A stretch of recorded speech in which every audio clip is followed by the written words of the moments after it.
Thank you for your patience. And this is Sam. Good morning, Sam. Good morning. Hi. I'd like to start out with saying that I honestly agree with Mr. Paul about 90% of everything he says.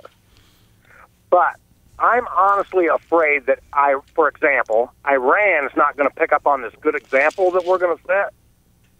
And if we are really going to pull back all our military from around the world, can we very least leave a set of keys to a nuclear weapons sub with Israel? Well, I mean, just in case Iran doesn't pick up on our example. Okay. Hey, thank you, Sam. I appreciate it. everything that we should do should be designed for the security of this nation. That's the only thing that we have authority for, is to defend this country. So when our national security is threatened, we do whatever is necessary.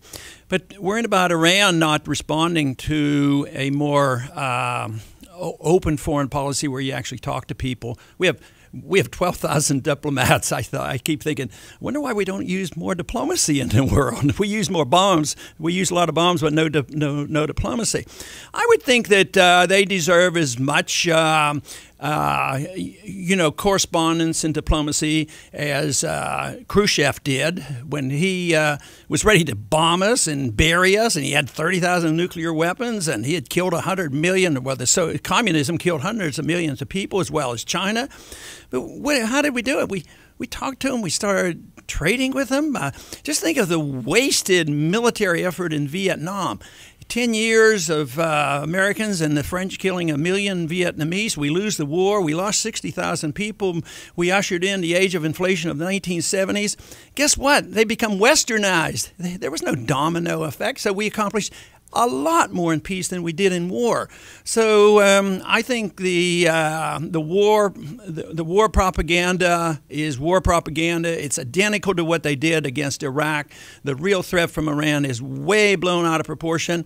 But be prepared for anybody that might attack us. I actually like submarines. I think submarines, even into the height of the Cold War, I advocated probably we could defend this country with 6 real good submarines because we could be every place and we could retaliate. And nobody would attack us. Nobody is going to attack us. You were in the military. I was in the military for 5 years in the 60s as a flight surgeon. And it was not a good time. I was called to service during the Cuban Missile Crisis. And that was difficult. But just think of how we resolved that. Kennedy gets on the phone and talks to Khrushchev. And Khrushchev says, I'm paraphrasing, obviously. Khrushchev says, well, we have missiles in Cuba because you have them in Turkey and Eastern Europe. And Kennedy says, oh, okay, I'll take some of them out there, but I don't want to tell the American people because they'd be annoyed if I did that. But they did it. The weapons left Cuba, and we didn't have a nuclear holocaust. What we ended up doing was we waited until the economics of the Soviet Union collapsed, as Austrian economists predicted, because it was a non-viable system. But those same economists say that what we're doing, our invasion and occupation of these countries, will lead to the same consequence. We will be beaten by our economic problems. The biggest threat to us now is our unwillingness to cut anything and this debt. So we're not going to be attacked. Nobody's going to attack us. Even China. We spend 7 times more for military than China does right now. What are we doing right now? And I want to bring troops home from Japan and Korea. Well, our president just sent troops over to Australia because he thinks there's going to be a fight with China. I think he wants to stir something up. So I think all that, whether it's China or whether it's Iran or whatever, I think we should be strong, willing to defend this country, and not be the greatest danger is that we'll overreact to false information like we did in Iraq. Is there ever a justification for a preemptive strike? Can you imagine the circumstances? You was talking about defensive. They used to call it the Defense Department. They used to call it the War Department at one time. Yeah. Is there ever? Can you imagine there could be philosophically? Is there ever a justification for a preemptive? Not a true preemptive attack because that's aggression.